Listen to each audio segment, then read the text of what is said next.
off the cuff. Let's listen to it. When we deal with discipline, my good comrades, let our rules not have eyes and see others and don't see others.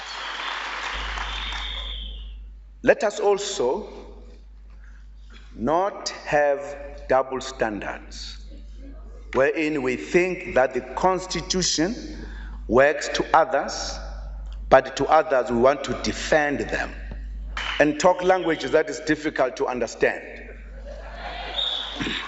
and talk about political processes as if the ANC disciplinary processes are not political. Once we allow one case to be difficult, not to allow another and another and another. Well, Mr. President, there are no prizes for guessing what you were talking about and who you were talking about there. You weren't flinching, you weren't mincing your words. And the question I guess many South Africans will ask themselves after listening to that is why that isn't the attitude towards virtually everything that government has to do. That in fact will come forthrightness. Yeah, that will come back to that. I think that's the reason why you're hearing me on the issue we've just been discussing. And I said in terms of policy that time has passed wherein we take decisions and it is found wanting in terms of implementation. And I've been saying, and you must remember this, since 2009, I said government must do things differently. And it's part of what I've been meaning all the time.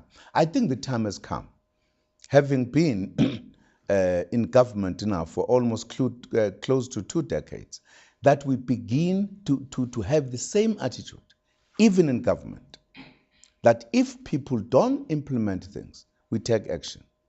We must find ways and means how to deal with this. You know, you must also appreciate that our democracy is very strong not to take action, not to victimize people. That is why today, if somebody in government does the wrong thing, there is a long way of dealing with that issue. As a result of the rules that you put, you must first give verbal warning, thereafter write the first warning and another one. Now, that is what you cannot jump if there was something not happening, because we are going to be said we are not respecting the laws and the rules. Now, we should also appreciate that what is good that we have done, but it does have its own downsides, because you can't, for an example, find somebody not doing the job and say, off you go, dismissed. You are taken to court in this country, and you could have a case dragging for a long time. We've got to realize that we've got to balance our democracy and decisiveness, because in some cases, decisiveness is in fact prevented by our very good policies and laws. We've got to be respecting that. So we've got to be navigating and balancing these. We've got to accept, if for an example, the alliance partners believe we need to be fast and act, the period of dealing with a person who's not doing the job must be reworked. If there is sufficient evidence, at what point do you become decisive? Can I be decisive today when somebody is not doing the right thing? For me to be decisive, I must give the warning and wait, and then give again the final, the first warning in writing, and then the final. That system must make the government to be sluggish. So I'm saying we've got to be active even in that process, because it doesn't mean the process is wrong. But how do you judge it? How do you become decisive? This business, for an example, of people who, if they are suspended, they spend years and years earning, sitting at home, not doing anything, because the process itself, you see, once we've got a kind of democracy with less authority and decisiveness, then you could even blame the government. But if the government was swift in taking action, you would say it is victimizing people. So it's a question of how to balance these. But it's exactly my point, Mr. President, because the current leadership of the ANC was elected on the ticket of change. In other words, status quo had to be done away with. So you were the agents of change. And that was the message that a lot of your supporters, a lot of the people who wanted the current leadership of the ANC gave to everybody. But instead, what we're seeing now, or what we're hearing now, is exactly what the administration before you, the same administration the previous term, actually said.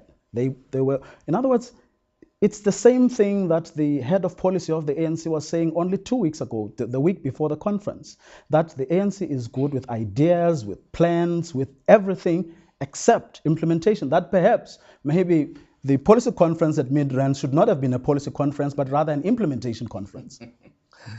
I am certain that if you watched this conference, I think the manner in which we have looked at our policies and the kind of changes that we think should happen will tell you that we're very clear this time. Not that in policies we're not clear, in terms of how do we effectively act as quickly as possible. And I am sure by now, this is almost half the term, everybody's clear. And I'm certain that if, as you went in, you then started acting, what will be the accusation will be that there's victimization of certain people, right? And I think we've passed that stage. We are now at the stage where if we take action, no one will doubt, no one will misinterpret. Because in government, it's unlike when you're running our own little house, where you could be decisive in saying this child can't do X, Y, Z. Running a government in a situation where we are, you have got to do things in a particular way that they do not become interpreted wrongly. I think now everybody agrees. That conference agreed, for an example, with the fact that we can no longer do things the old way. So we are going to carry that mandate to implement. Well, Mr. President, almost without exception, people who are not satisfied with the outcome of a process, especially disciplinary processes, they will never be happy. They will make all sorts of allegations, even when they know that they were on the wrong. In other words, what South Africans are saying, if only you could move swiftly and with the kind of urgency that, for example, we saw in the case of Julius Malema, when the ANC, after the ANC charged him, it was swift. It was, it was actually very quick. Rarely have we seen that kind of efficiency in the ANC. And all they are saying is that if only that could be applied to each and every case that your organization and your government has to deal with. This is exactly what we have taken as a position as an organization in the policy conference, that from now onwards, nothing will not be taken swiftly. And you'll appreciate, I made the point in the clip, that these are recommendations. And people, all of us must be ready that once these are finalized in December, there will be a kind of new culture thereafter in terms of how swift we become, because we will now have a mandate from the organization clearly taken. You see, the point I'm making that running an organization and running government, there are certain things that we've got to look at. For an example, we said in the NGC, there's a line that we are drawing. Nobody must cross the line. And the leadership had discussed this matter in the National Executive Committee.